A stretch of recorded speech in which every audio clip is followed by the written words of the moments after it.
Hoops Heaven proudly brings to you Basketball Hustle, featuring your hosts, the writer, Chris Pike, and the scoring machine, Shawn Redhage. Now it's time for another episode of Hoops Heaven's Basketball Hustle.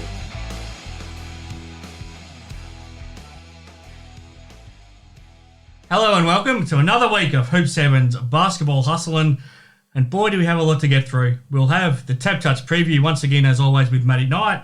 We'll have the Damo Award thanks to Boomering with Damian Martin, and I'll be joined as always by the Scoring Machine. I'm Chris Pike and we've got plenty to get through. Let's get straight into it. Shawn Redhage, how do we find you this week?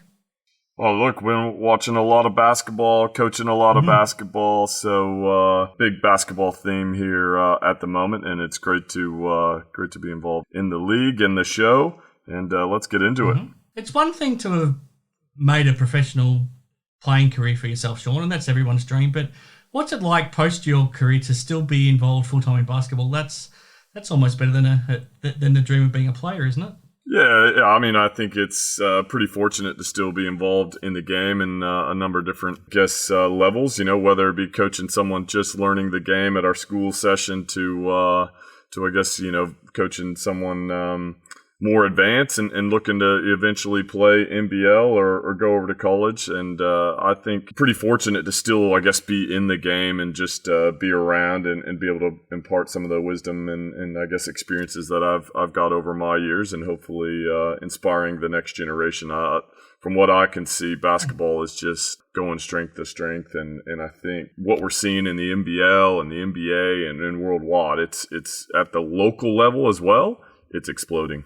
No, fantastic to hear. All right, Shawn, plenty to get through. There's plenty happening at the NBL Cup. We're a week on from when we last spoke, and we've probably seen, 16 games since then. So there's plenty for us to get through. We're seeing some injuries start to mount. We're seeing some tight finishes, but we're also starting to see some blowouts pop up. Frustrations are growing along the way, and some questions being asked of some teams. Plenty of drama along the way. We're seeing the Perth Wildcats now still the only undefeated team at the NBL Cup. I think if you're the Adelaide 36ers, there's now some definite big concerns there. What's standing out to you over the last week, Shawn? Well, I mean, you mentioned some big losses there, and only 2 games from the last round were 6 points or less. So with a lot of them, 15, 20, and then you throw in the 36ers' massive loss to the New Zealand Breakers. So, and I think there's a lot to do with that. One, these players have been on the road. They're kind of in a bubble environment, and it doesn't lend yourself to being consistent out on the court. I think there's just going to be times where you're fatigued and you're just you're a bit homesick. But also so many games so close together, so you're not able to do as much scouting as you would. So, teams that can really exploit a weakness of another team, it's they're not able to counterbalance that and be able to change it. So I think you're seeing some big margins in the victory column, and I think there's a lot of reasons for it. But I think being in the bubble and not in so many games in such a short time is one reason for that. Yeah, I think so too. Let's break down some teams individually, and let me get your thoughts on how they're travelling. Let's start at the Adelaide 36ers. First of all, I want to ask you, have you ever seen a start to a game in a professional basketball like their game against the New Zealand Breakers? The Breakers put up the first 14 points of the game. They were up 32-6 at quarter time. I think Adelaide shot 2 of 14 and had, I think it was 7 turnovers in the first quarter alone, and they just couldn't turn it around from there. And to top it off, Isaac Humphries then got injured. Have you ever seen a start to the game like that? Oh, it was hard to watch. I mean, it was New Zealand was feeling it, and it's a lot easier to shoot those threes when you're up by 20 and you're feeling good. But the Adelaide 36ers didn't help themselves. Some of the shots they were taking and the turnovers, it would have been frustrating all along as a player. I remember one game I played. I think we played the Sydney Kings in a game 3. In the semifinals one year, and just nothing went right. I mean, we were missing free throws. We were blowing layups. It was on the road. Sydney Kings were the better team. I remember it well. That was the series you had your famous run-in with Wertho. Yeah, just nothing went right for us that game, and that's kind of how it felt like for the 36ers, and they just couldn't get it right. And then you throw the Humphreys injury, he's been outstanding, current leader of our MVP, so it doesn't help their case. And then they just look like they're a little bit out of sorts. They're not sure who the go-to guy is when they kind of need a bucket. Obviously, you got Daniel Johnson there, but I think they need someone else that can really create on a consistent basis and play through them. And Giddey, he's going to be up and down with being a rookie and coming into a professional league. I mean, he's had some outstanding games and moments, but that's a lot to throw on a 18-year-old shoulder. So absolutely. I don't really like the mix of Pender and Johnson out there. They don't seem like they're gelling that well. And so they've got to try and find some form there. But, I think it's going to be tough. They're really going to need to figure out some things. And obviously they've got, a new guy coming in pretty soon. And I'm guessing they're hoping he gets cleared sooner rather than later. Yeah, Brendan Paul's that man. He's in quarantine at the moment. So I think his quarantine finishes at about this time next week. So I think maybe the first week after the NBL Cup, they're hoping for him to play, and he might be that next option next to DJ to be a playmaker that they need. But you mentioned Keanu Pinder. Now without Isaac Humphreys, his role is magnified. He's now the starting centre on that team. I think from what we've seen from him so far, I hate to say it, but he doesn't look up to NBL level from what we've seen right now. But they need him to stand up. Yeah, I mean, you always, as a player, you want an opportunity, and this is his opportunity. He's got to make sure. I think for him, it's just about doing the little things. He can rebound, he can block shots, he can be that energy guy, and I feel like he's just trying to play outside that role at the moment and not doing really anything spectacularly well. But if he just except some careless fouls, that's what he's doing well. Yeah, you're right, and I think that. It doesn't help when you're losing games and you've got a young squad and a new squad as well. So, yeah, I was interested with the signing, considering he hadn't had any NBL experience, hadn't really set the European scene on fire either. But, I think he's more that energy guy off the bench. You give him 5-10 minutes and maybe he can come in and change the game. You're not worried about his fouls because he's not playing, 25-30 minutes. That, to me, that's where he is. Not saying that's where he can't be a starter and a quality player down the road, but I think there's a lot of growth and development that needs to happen before he gets to that role.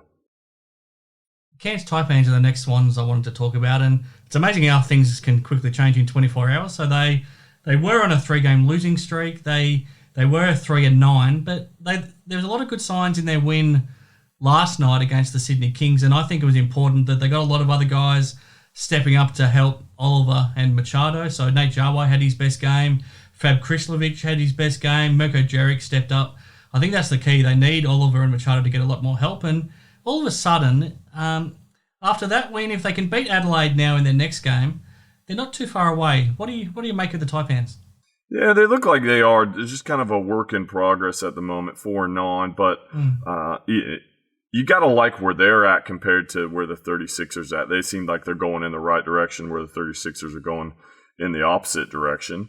If they can get 22 from Nate Jarwai, they're going to win a lot of basketball games. And I don't think that that's really Nate Jarwai's role, but he's capable of that.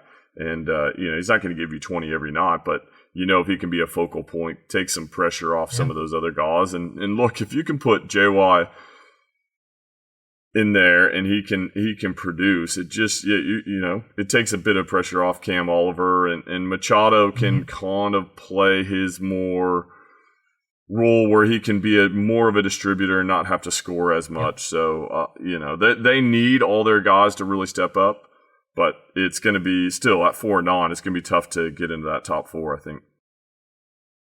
Illawarra Hawks are another team where 24 hours can change a lot. So they had been struggling. We know that they'd won their first 4 games of the season. Then they had lost 5 of 7. But then they bounced back last night. They beat the Adelaide 36ers. And I think importantly, Cam Bairstow and Ding Adele played a big role in that win, because before that, their slide had kind of coincided with those two coming back from injury. How do you see the Hawks? Yeah, I think that they're, I think they kind of caught some teams by surprise coming out of the gate, starting 4-0 and a bit of enthusiasm. And now teams are starting to figure them out. And then now they're making those adjustments, getting Cam Bairstow up to level. He still doesn't look as athletic as he was a few years ago. But I still, his experience, I think, will help some of those young guys in that team. And, they are a young team, so they're going to be up and down. But, I do still like them. I think they'll still finish in the top 4. And they just kind of this is kind of their, I guess, growth spurt through the season where they're going to have to face some adversity. And towards the end of the year, I think there will be a much better team for it. The Perth Wildcats, the only undefeated team still at the NBL Cup. They've got a big game now to come this afternoon against the Brisbane Bullets. I love the chemistry between Bryce Cotton and John Mooney. I think clearly right now they're the best import combination in the league. They are, and Cotton's just doing Cotton things. He's just so consistent. He does whatever the team needs. If they need him to score 30, he'll do it. If he needs to be a distributor, he can do that as well. And Mooney's found his jump shot, and to me that just is the part that really makes him dangerous. We know he can rebound, he can block shots, he can kind of be that pest in the middle. But when he's knocking down those shots, it just gives takes some pressure off the other guys and draws a bit of a more attention from Bryce. And so, I like where Mooney is. And let's not forget, he's just his first year as a professional player. So he's growing game by game. He does look like one that maybe the Wildcats will want to keep long-term as well. He fits into the mold of Trevor Gleason's import and the way he plays and rebounds. And, I think Trevor Gleason's ecstatic with that signing at the moment. Oh, yeah. Absolutely. Melbourne United, they keep winning too. So I know they might not be playing great basketball right now, but they're just finding ways to win. They've still got Chris Goulding to come back in. They've now lost Jack White for a little while, but they regained Shea Illy. Do you like what you're seeing from United? They are. They're just finding a way to win, and they're doing it by they're losing a lot of key guys along the way. I love the way Jack White plays. I think he brings a little bit of everything to him and a little bit of toughness, something that they need to for a team to be successful, and lose Chris Goulding, Shea Illy, and it doesn't matter. They're and it's probably why they're the deepest team in the league. That to be able to bring those guys. Uday Baba is playing outstanding. He's been a revelation for this league, and hopefully opens up the doors to a few more Asian players coming into our league and make an impact. So you got to like what you see with Melbourne United. They're finding a way to win, even though they have so many injuries. And that's going to be key going down the stretch when they're trying to get that home court advantage, because we know how important that is when you get into the finals. Oh, yeah. The New Zealand Breakers, I think we all thought they were going to start to click it at some point, and it's now happened. They've won 2 games in a row, and it's on the back of the Webster brothers. But I think importantly, Coulter Iverson's now found his role. Probably with Rob Lowe leaving, he's now playing more minutes, and he's been that big body inside for them that they needed, and he's really stepping up. So I think with the Webster brothers and then a good big fella, and then you've got Delaney and Abercrombie, it's kind of a good mix, even though they've lost a couple of guys with Lowe and Patterson. This group seems to be playing with good chemistry. Well, less is more. I think it's just more opportunity for these Webster brothers to just kind of dominate. How fun does it be for them? I mean, playing on a professional team, the ball's in their hands 90% of the time down the floor, and they're playing off each other. So they look like they're having a lot of fun. And as poorly as they've started the season, I still think it's gonna be tough for them to get in the top 4. But they're gonna take some teams and get some big wins. And we said that, they weren't going to go to the NBL Cup or lose a game, but they're heading in the right path. And I think they've just got to play through the Webster brothers, and, they're more than capable of scoring 25, 30 each, and everyone else kind of do the little things. They can be a successful team. My concern is just that depth. I mean, outside of those, probably their starting 5, it starts to get pretty thin when you get down to their bench players. It's amazing. We feel like they've had a horrible season and they're way out of touch, but their record's actually 3-6, so they've only played 9 games, and if things go to plan, they've still got 27 games to go. So if they get on a roll, they could still do some things. Well, you're right. I mean, you look at the Phoenix are 6-6, so the Breakers win their next 3 games. In theory, they're in the top 4, so you can't really write them off. I do think, though, hopefully if they get Patterson back and he can kind of fill that third kind of score and be a go-to guy, take the load off the Webster brothers, that'll help them. But I still think that they're probably missing one more player to get them into that top 4 and be consistent in this league. Yeah, possibly. Okay, one more question before we get to your Hoop 7 Player of the Year votes for the round, Shawn. We've got two pretty important players in quarantine right now, waiting for their chance to play. We've got Ryan Broekhoff waiting to be unleashed with the Southeast Melbourne Phoenix, and as we talked about before, Brandon Paul waiting to play with the Adelaide 36ers. Who do you think is going to make the biggest impact, and which of those two teams are more desperate to get that guy into their lineup? Well, the 36ers need someone, and they need someone quick.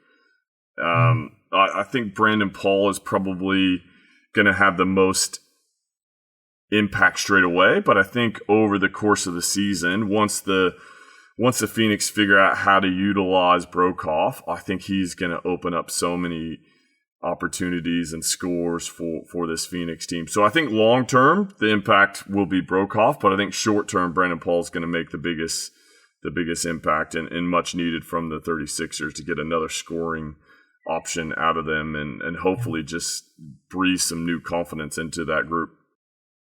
Yeah, I think you're right. If I look at it, I think right now the 36ers just need Brandon Paul to make them competitive again and to keep them competitive, whereas Broekhoff long-term for the Phoenix, he makes them a genuine championship threat. So I think that's how I probably see it.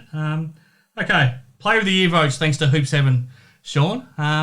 It's really tough to keep track of things when we've got 2 games every night, and then it kind of seems like every round blends into another. But if we have a look at the second round of the NBL Cup, there was a lot of good performances, but maybe a lot of guys had one good performance and one not so good performance. So consistency and winning is what we're looking for here. How did you go with your votes for this week? Well, yeah, I mean, you look at the round. There's 2 teams that did get 2 wins: Melbourne United, Brisbane Bullets, and I just love the way Sobey's playing this year as well. So I think sometimes you got to factor in the whole season within it. Although he had an outstanding round, 30 points against the 36ers and 18 points against Illawarra, and made some big plays. So Sobey gets my 5 votes. Right behind that, Vic Law, I think is, he's kind of the Batman and Robin. Those two are playing outstanding, giving Brisbane Bullets a chance night in, night out. So he gets 4 votes. And then you're looking at the Wildcats. They just keep winning at the moment. Cotton, 23, 8 assists. He gets 3 votes. And then you go down to and then it kind of gets tough for me. You look at Phoenix, they only played 1 game, but Creek, he's been outstanding, 25, 6 rebounds, 5 assists. He gets 2 votes. And then someone we've already previously talked about in the show, Corey Webster, he's just on fire at the moment, feeling good and looking like the Corey that we know. So he gets 1 vote as well, even though they went 1-1. But I think just the way they're playing and they're on a roll at the moment, and he himself is on a roll. And probably you could almost split that vote between him and his brother. But I went with Corey for this week, and we'll have to see if Ty can jump in there next week. Yeah, absolutely. So that means on the Hoop 7 leaderboard, it's really tightening up. So Isaac Humphrey's still on top with 15, but we're not going to see him again for potentially the next 6 weeks at least. Tyler Harvey's on 13. Now Bryce Cotton's up to 12. Nathan Sobey's up to 8. So is Vic Law on 8. Mitch Creek's on 7. Casper Ware 7. Scott Machado 6. Justin Simon 5. Jock Landale 5. And John Mooney 5. Daniel Johnson on 4. Kiefer Sykes on 4. I think things are really going to keep tightening up, especially now that Humphreys has gone down. Yeah, I think you're right. I think Humphreys, and that's the hard part about winning an MVP is if you do have a long stretch where you're not able to play because of injury, it makes things pretty tough. So, I kind of expect over the next few weeks, you look at Bryce Cotton, Machado, Landale, those guys, maybe even Sobey and Law, I think those guys can kind of jump up and get in there. Probably Mooney's a little bit unlucky to maybe not fit in there as well, but probably just the fact that he's got Bryce Cotton as his teammate makes it hard. Okay, Shawn. Now let's take a deep breath. Let's get on to Damian Martin and his now famous Damo Award, thanks to Boomering for the best defensive player. Then I'll catch up with Matty Knight for the TABtouch Preview, and then we'll be back to wrap things up here on Hoops Heaven's Basketball Hustle.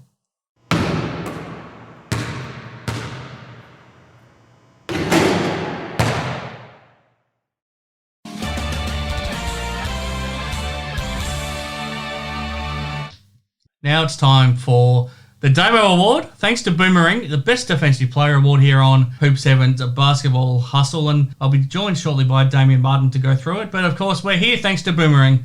They have made this award possible for this season. Just head to boomering.com.au for more information.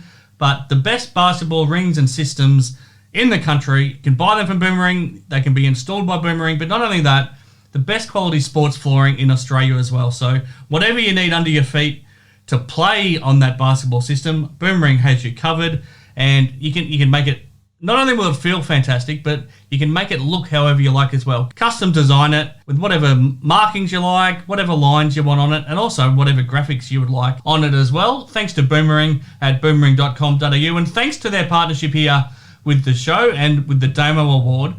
One of our lucky listeners can contact Boomering, let them know that you've listened to the show, and you can buy a portable basketball system for half price. That's right, just mention Hoops Heaven's Basketball Hustle and you can purchase a basketball system from Boomering for half price.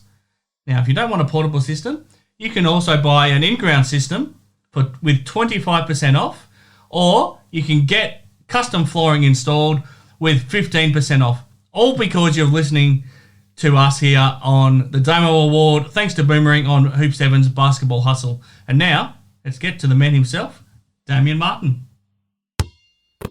Okay, I'm with Damo now on the Damo Award. We'll get to your votes again for the last week, Damo. It's really tough to keep track of things right now. Things are moving so quickly in the NBL Cup. What are you making of things? How much are you enjoying all of this basketball that we're getting to see? It's got to the point now where I get a little depressed off in between doubleheaders. So we've been spoiled. It's just a brilliant thing. I know we're asking a lot of the players. The sacrifices they're all making is massive and not forgotten, but certainly appreciated, purely from a spectator's point of view, to be able to flick on the TV and watch a double header most weekends. Now, there's no secret. Your heart still lies with the Perth Wildcats. You must be loving what you're seeing from them right now, undefeated still at the NBL Cup. Yeah, you're absolutely right. I was actually I do real estate now, so I was at a home open when they were playing a few nights ago for the fifth time. Melbourne, and trying to get updates into the home open. And the last update I saw was in the third quarter they're up 20, and then I got bit. I thought, I won't look. I'll just watch the fourth quarter when I get home, expecting to see a double-digit margin win in favour of the Wildcats. And then I started watching the fourth quarter, and I was just like, what is going on here? And Adnam was brilliant. I mean, that move by Bryce Cotton to beat three defenders with the reverse dribble into a header blow by, then Euro step, reverse layup. I mean, that's just a highlight reel that'll be shown for years to come. Just absolutely Bryce Cotton, to a T. But amazing result. Kyle Adnam, like I said, was fantastic. Mitch Creek again. But to see the Wildcats get that win and to win the overall series 3-2, right before Ryan Broekhoff joins them, is huge. So, yeah, close call, but good on them for getting a win in Melbourne against a very good team. Now, we're here to talk about the defenders, though, Damo, so not too much about the offensive prowess. Before we get to the votes, what are you liking defensively that you're seeing right now? Well, it's because of the quality of the skill level across the NBL, not just the imports, but, Australians are stepping up to the plate. What Nathan Sobey is doing so far this season is incredible. Mitch McCarron is on fire. We've still got Chris Goulding to return after he started in incredible form. There's just a lot of quality Australian players out there right now in hot form. But then you've got these imports. So if you're a defender, 1 through 5, there is some quality opposition. And if you don't step up to the plate, get in the stance and be willing to play some defense, you get embarrassed.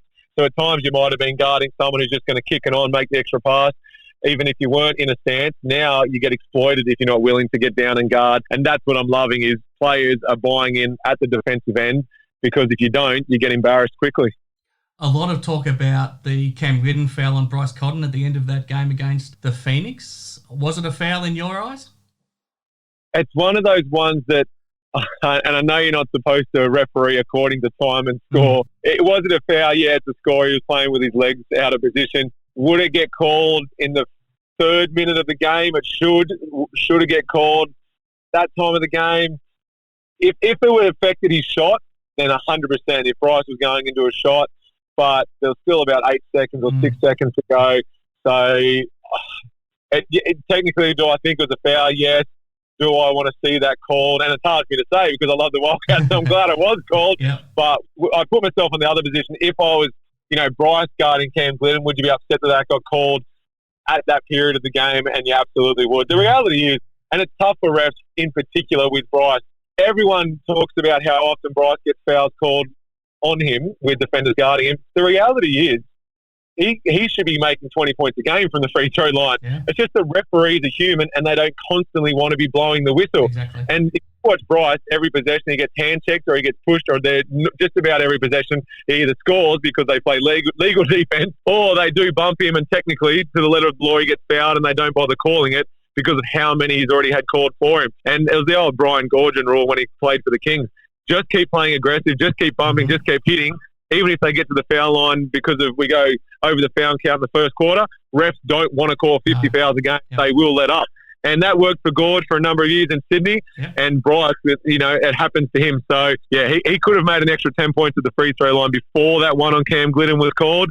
But no, from a spectator's point of view, I would have loved to have seen that not called and then him had to come down and make a play with 6 to go. But technically the refs got it right. Well, there's still every chance he just rises up and makes a shot anyway, isn't there? I mean, we can't just assume that he wasn't going to be able to still make a play. So the Phoenix still could have lost that game no matter what. But let's get to the Damo Award thanks to Boomering. Your votes for this week. Now, let's start with your one vote.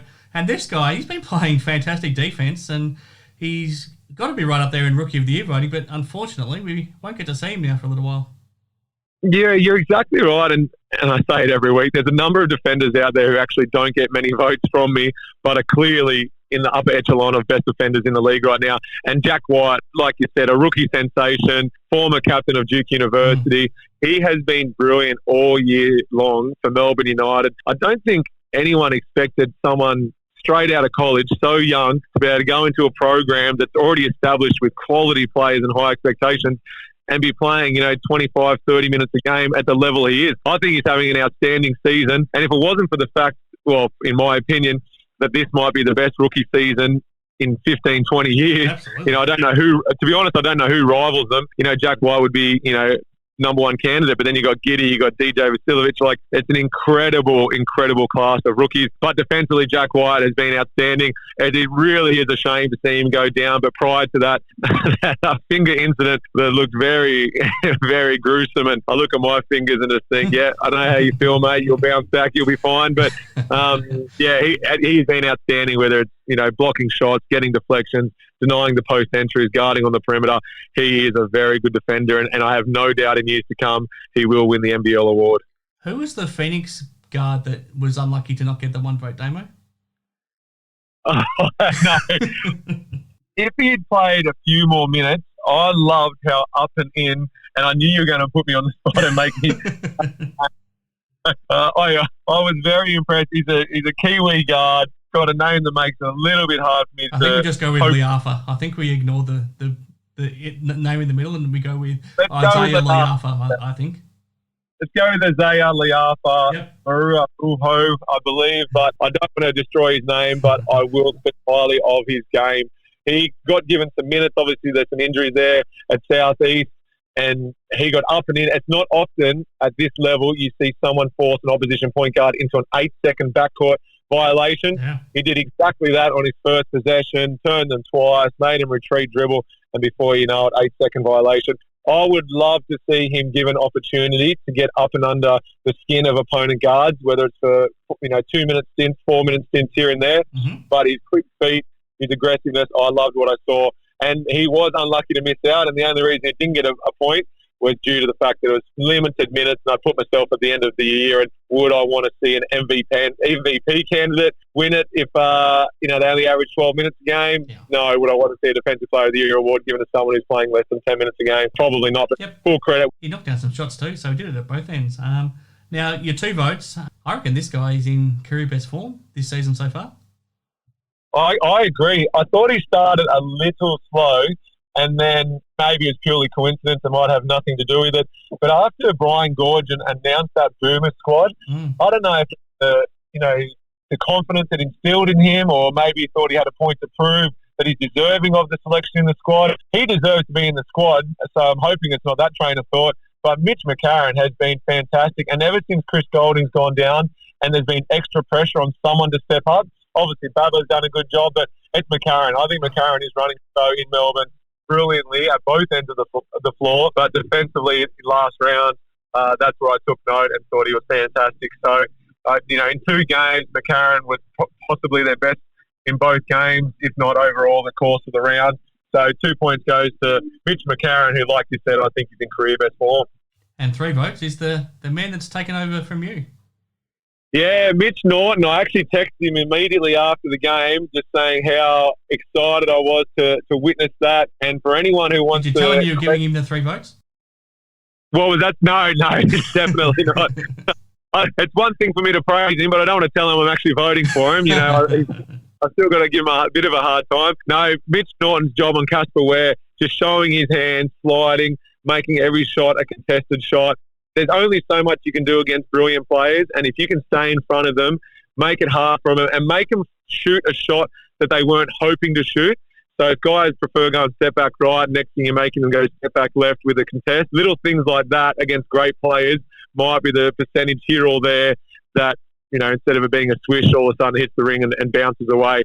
And just showing his hands and not sending Casper Ware to the free throw line in particular and playing straight up, I thought he was great, and that's why I'm giving him 3 points in what was a brilliant game. And obviously one I look forward to seeing. And Mitch was fantastic and deserving of the 3 points. Yeah, absolutely.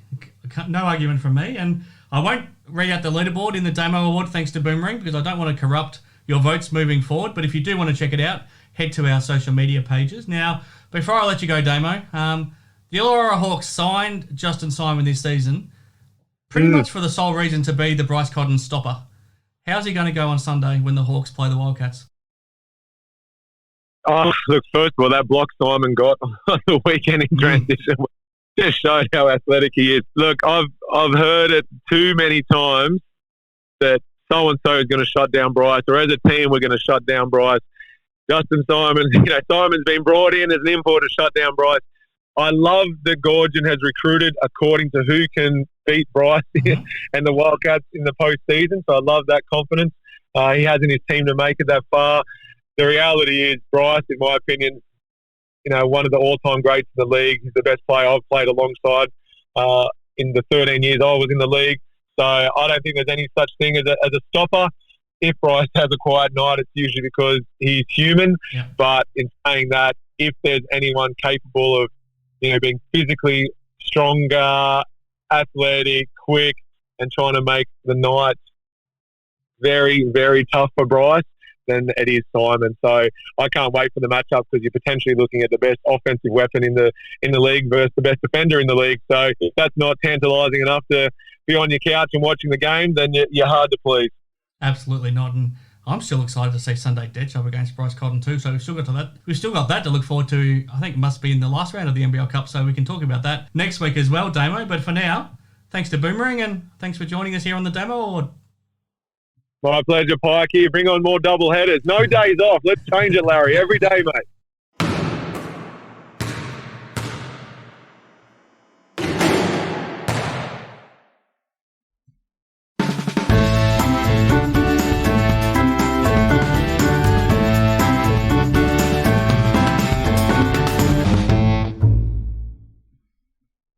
Okay, back here on Hoops Heaven's Basketball Hustle. Big thank you to Boomering for bringing us Damian Martin and his Best Defensive Player Award once again. And now it's time for the TABtouch Preview, proudly brought to you by TABtouch. Head to tabtouch.com.au and check out the NBL betting markets. Remember to gamble responsibly, but anything you want to bet on an NBL game is available at TABtouch. You can simply bet on a head-to-head result if you like for any of the upcoming games. This weekend of the NBL Cup, but there's plenty more markets available. Anything you can imagine. The game totals, the winning margin, the halftime score, the full-time score. There's some line betting options. Who's going to score the most points as a player? Will someone get a double-double? The winning margin. Will a team lead from start to finish? Wire-to-wire betting. Who'll get the most assists? Will someone get a triple-double? Who'll score the most points? Who'll collect the most rebounds? Whatever you like, TABtouch will have you covered. And it's great to partner up. We're very proud of our team here that we've put together at Basketball Hustle with three of the all-time greats of the Perth Wildcats, with Matty Knight, who will join me shortly, Shawn Redhage and Damian Martin. And TABtouch is a proud West Australian company. And we're here to raise money for charity. A couple of weeks ago, Shawn Redhage opened his account for Lifeline WA, and now Matty Knight's hoping to do the same thing, and he will join me now on the TABtouch Preview. Okay, Matty, thanks for joining us once again here on the TABtouch Preview. There's been plenty happening. It seems like every day there's a whole new sort of storyline at the NBL Cup, and a week's passed since we last spoke, and that means we've had probably about 15 or 16 games since then. What are you making of things right now? What's sort of standing out to you, what we're seeing in Melbourne? I think Perth starting to show their true identity. I don't think too many people expect them to be 4-0 right now in the Cup, especially being on the road that long. And a lot of people have said this is probably one of the worst Perth rosters ever assembled. But no, they always seem to find a way. When you got Bryce and Jesse, two guys who've been around the program for a long time, they're going to hold guys accountable. And yeah, you just can never write a Perth team off. And then other games, it's been the story of the season. Teams you think are going to win end up losing, and vice versa. A very hard season to tip right now. I think a favourite will get an easy win, but then there's always an upset. So it's great for the NBL that there's a lot of close games, but it's very hard to pick right now. Who are you most worried about right now? Is it the Adelaide 36ers now that they've lost Isaac Humphries? It looks like New Zealand's starting to pick up a little bit. Cairns, you would think, are going to click at some point. Is it Adelaide that you're most concerned about right now? I think so.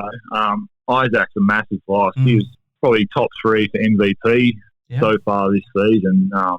What he provided offensively, but more importantly defensively, that's a big gap to fill. DJ's been playing well, but he's not your typical 5-man, especially in the defensive end. But yeah, obviously a 40-point loss to New Zealand. Yeah. That's going to hurt, and I think they've had a lot of home games to start the season, and they're going to finish a lot on the road. And Isaac out 4 to 6 weeks, a massive blow. So it might be a long rest of the NBL Cup for Adelaide, especially without Isaac, unless they find some way to turn around. But yeah, to lose by 40, that's a massive loss, especially to New Zealand, who have been struggling. Who's the player that you're most enjoying right now? We've got plenty of exciting players right now. As a big fella yourself, do you like watching the big guys, or do you like watching the little guards, or who's most exciting for you to watch right now? Oh, you can never go past Bryce Cotton. Yeah. What he does every game. I'm sure when teams are scouting, he gets the most, probably 3/4 of the attention. But yeah, he's still getting up points, but he's also getting others involved. It's not like he's just shooting every time down the court. He's getting others involved, and I think that's why they're playing so well. That he's scoring, but he's also making sure other guys are staying involved. His chemistry with John Mooney is incredible. I reckon he's making Mooney a lot better. Yeah, I was going to say that he's made Mooney look like an all-star 5 right now. Yeah. For big guys, he's really performing well. There's always question marks how he go against the bigger bodies, but for now he seems to be holding his own and even dominating most of the other bigs in the league. So right now I think Perth do have the best 1-2 import combination in the NBL. And potentially they can bring in another import if that citizenship comes through in time. So that's a bit scary. You're terribly unlucky with your TABtouch multis right now, Matty. I thought your pick of Scott Machado to top score last week against Perth for Cairns was almost a no-brainer. The fact that he was paying $6, I thought that was a really smart bet. And Scott has top scored for most games this season for Cairns, but it's just your luck that the day he has an off game is the time that you've put some money on him. Yeah, no, I couldn't believe it. Just what's going on? I just don't know. All I see me pick just struggles right now. So, but, you're just unlucky. I think that what the tips you're making are spot on. It's just that the times that the teams or the players have an off night is the time that you're on the back of them. So it's unfortunate for you, Matty, but we'll get there. We'll get there. We'll stick with it. Now, the third week of the NBL Cup, we've already seen a couple of nights of action. Wednesday night, we saw the Breakers win again. They beat the Brisbane Bullets, and then we saw a thriller with the Wildcats beating the Phoenix. And then last night, the Taipans got back to winning over the Sydney Kings, and the Adelaide 36ers kept losing without Isaac Humphries, and the Hawks got back to the winners list. Before we get to the preview and your tips for the next three nights, what have you made of the last two nights of action? Illawarra got a nice win over Adelaide and Cairns over Sydney. Yep. Teams that are fighting probably for that third and fourth spot in the ladder right now are really beating up on each other. Yep. Sydney obviously still got their injuries, so they're trying to come back from that. Perth held on against South East. Kyle Adnan probably played the best game he's played. Beanie. I'm sure there'll be a lot of clubs circling him come next season. For sure. But New Zealand, you just never know with New Zealand right now. They've had a slow start, but I think they're starting to build some chemistry. And like I said a couple of weeks ago, with Lamar out, it's going to open up for other guys. And the Webster brothers are probably playing some of their better basketball right now. And then once they get through this NBL Cup, they'll move to Tassie and have 7 games down there. So I think having some certainty around where they're going to be playing will help them. And I think it's going to start showing on court. But Cairns is another team. A lot of people had high expectations for them, and they haven't lived up to those expectations this year. But any team right now can go on a run and make that top 4, top 3 for the NBL Cup and earn that money. But, it's very hard to pick right now. And it's just great to see close games in the NBL, apart from the blowout last weekend. Yeah, well, we see blowouts, but it's impossible to predict those blowouts too. I mean, you look at just about every game, it's almost a 50-50 gamble. I mean, it's really tough to tip. And as we go through these games for the next 3 nights, we're probably going to find that every game is almost a toss-up. And it gets underway on Friday afternoon, Matty, and it's the Perth Wildcats and the Brisbane Bullets. And we know from past history that Bryce loves playing against the Bullets. He's hit, I think it's at least 3 game winners on the buzzer against the Bullets over the last couple of years. But what do you expect from this game first up? And on TABtouch, it's got the Wildcats 141 and the Bullets 275. I probably think it's a bit closer than that. Yeah, no, obviously Perth deserves to be the favourite for the way they're playing right now, but Brisbane's another team. You're just not sure which Brisbane team will show up. Oh, we've got someone awake. But yeah, I think Bryce, he loves playing Brisbane. He does. I'm sure Andre's going to put a lot of work in. You've got Nathan and the import there. I think Perth will be too strong. They're playing really good basketball right now. And you can't tip against them. Everything okay there, Matty? Yeah, mate. She had a trip, so she's fine. Okay. Okay, second up on Friday. This is an interesting one because, as you've talked about, the Breakers are now playing some good basketball, and Melbourne United are still well short of full strength now that Jack White's out, along with Chris Goulding. So the Breakers up against United should be a good game.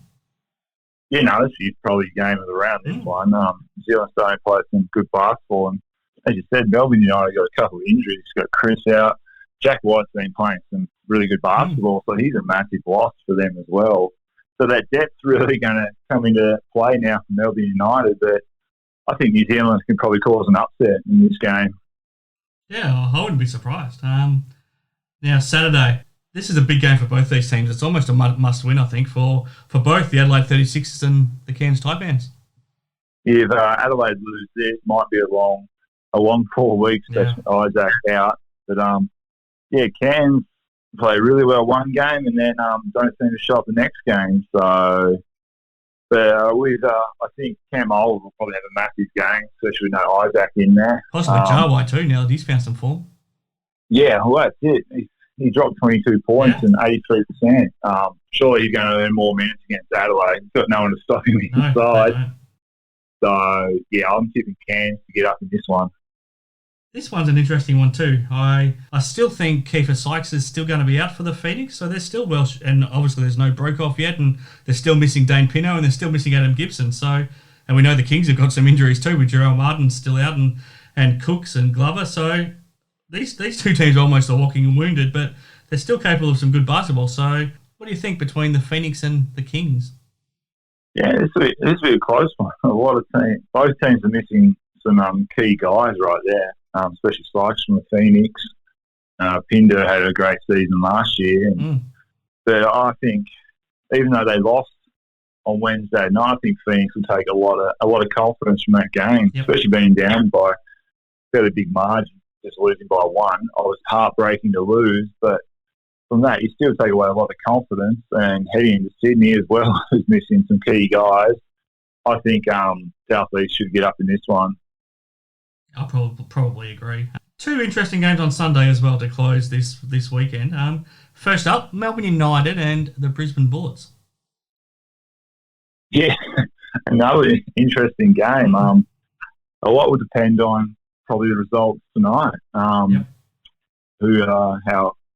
Brisbane go against Perth, and then how Melbourne go in the next game. So, but I think Melbourne is playing at home is a massive advantage, and I think Londale will have a big game. Yeah, I just can't tip against Melbourne, especially if they lose tonight. Well, they're not going to drop two in a row. So I'm tipping Melbourne. Now this is a good one to finish off with as well. The Illawarra Hawks and the Perth Wildcats. Yeah, no, this will be a good game. Obviously, they played each other a couple of times over here in Perth in the pre-season, and the Hawks import really got after Bryce. Yeah, he did. I think that's why they've brought him over here, really, as a defensive stopper. So I think it's going to be the first time Bryce has faced some serious opposition in the defensive end. So, but I think the Hawks, they've got a lot of weapons out there, and AJ's playing really well. Brian's got the team playing really well. Guys that were struggling probably the last couple of years for Hawks playing some really good basketball. Yeah, they are. Yeah, I think with the import, just be focused on Bryce, take him out of it, and they've got some big bodies to go against Mooney. So, yeah, I think the Hawks in a close game. All right, Matty. We'll keep an eye on all of that, and of course, check out TABtouch on Facebook or Twitter for your multi-bet for this week as well, Matty, and we hope it comes through for you this week. So keep an eye out for that later today, and thanks for joining me once again, and we'll do it all again next week. Sounds good, mate.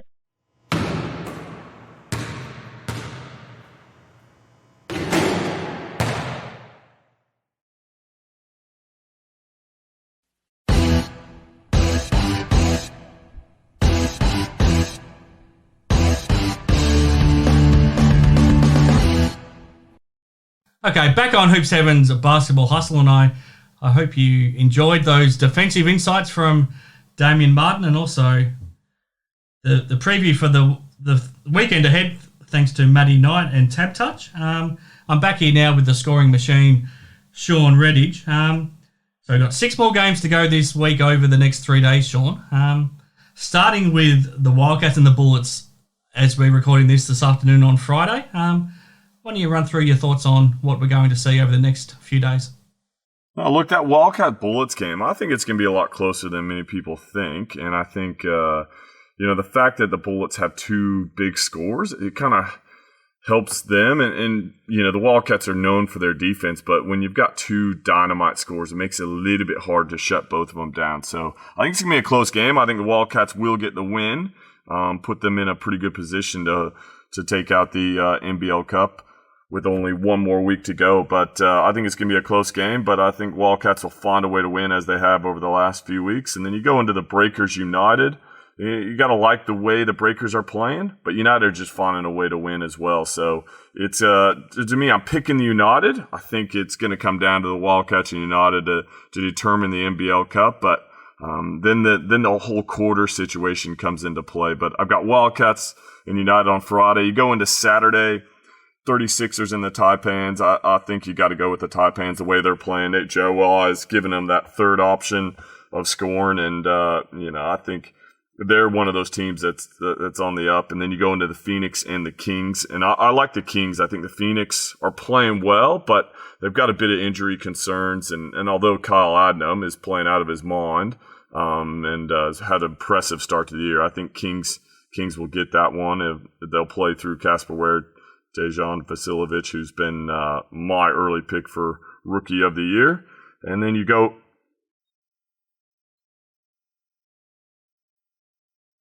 as a rookie, that is incredible. And he's just got that confidence, that savviness.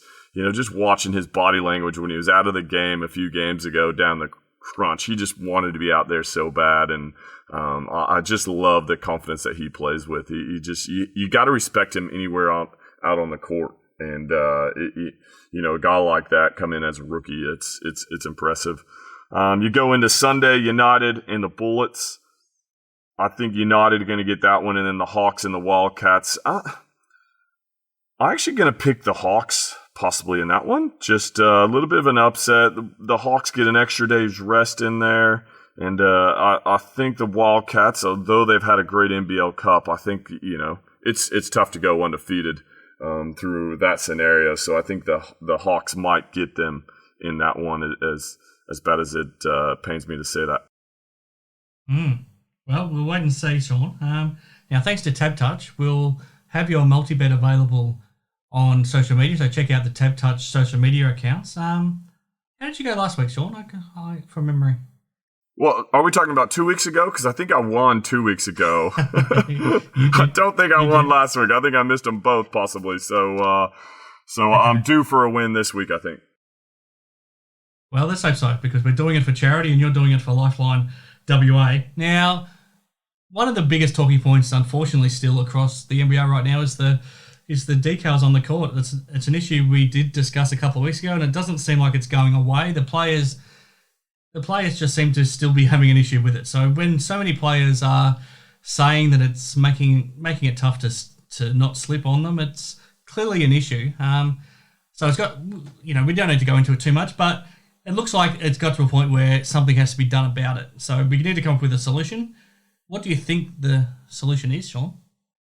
Look, I'm not definitive on what the exact solution should be. I did, you and I spoke about it before the show, and we actually hadn't seen that post that the NBL did with the bananas and kind of being cheeky about it, and until they made the post apologizing for it, then I finally looked at the post, and there was a bit of humor in there. I think if there had been more injuries and that from it, but you want the players' safety, you want them to feel comfortable out there on the court. There's decals all over the world on these basketball courts, so I can't imagine that this is just a thing that's just only happening in Australia, but I think that there's got to be a realm of possibilities that we can get it fixed. I think with so much of these clubs hurting financially, not being able to have fans at the games or limited amount of fans at the games really hurts these clubs. So they need to be able to have some revenue, but they also need to keep the players safe. So in an ideal scenario, you put the decals down and then you varnish over the decals and they stay there for the whole year. But that can't really happen in a lot of these stadiums. Because they're multi-purpose venues. Changing up and multi-purpose. So there's got to be a better solution. I've played on a lot of courts. I would say the majority of the decals are good. Maybe it's just making them smaller. They can still have them out there, and it's just not so much area that it causes. I don't know, but that's just one solution that might help.